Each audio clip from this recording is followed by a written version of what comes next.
በቃ ያ ሁሉ ጊዜ እነዚያን ጊዜያቶች በዛም ጊዜ ስሰደብ ድሮም ወደፊትም ማለት ሰው ፉጋ ነበረ። የሆነ ነገር ሲገጥመኝ ምናምን እልሄን መጨረሻው ሆድ ብሰኝ ብናደድም በቃ እሷ ስላታመደደች ነው ብሎ ያልፈኛል። በቃ እንደፈለኩ እንደሆነ ነው የሚያደርገኝ። በተናደድኩ ሰዓት ሆድም ሲብሰኝ የሚያጽናናኝ እሱ ነው። ግን አሁን ከሱ ጋር ከተለያየው በኋላ በቃ በሬን ዘግቼ ነው እንትን እምለውና እሱም ሌላ ህይወት ጀምሯል። አሁን ለሁሉም ነገር ረፍዷል። ማለት አንተ ከሷ ተለይተህ ጋና ምናምን አይደለም እና በዛን ጊዜ ድሮ ራሱ ዩቲዩብ ሳልመጣ በጓደኝነት በጣም ከጓደኛ በላይ ሆነኛል። እግዚአብሔርን በጣም ነው የማመሰግነው ለዛ ነገር። ደግሞ ማንም በቃ በጓደኛም በፍቅረኛም ልክ በማይከፍለው ዋጋ ከፍሎልኛል።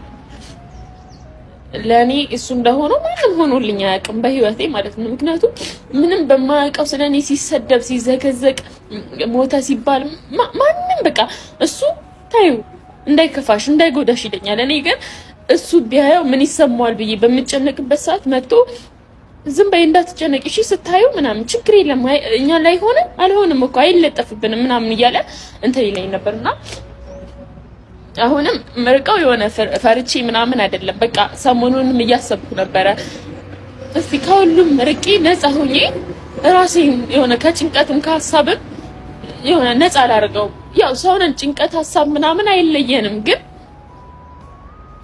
አለ አይደል አንድ አይነት ነገር ኑሯችሁ ላይ ዛሬ እየኖራችሁ ያላችሁ ነገ የሚደገም ከነገ ወዲያ የሚደጋገም ነገር ሆነ ማለት በቃ አሰልቺ ነው። በጣም ህይወት እንዲያስጠላችሁ ነው የሚያደርገው። እኔ አሁን ለምሳሌ በጣም ብዙ አላማ ነበረኝ።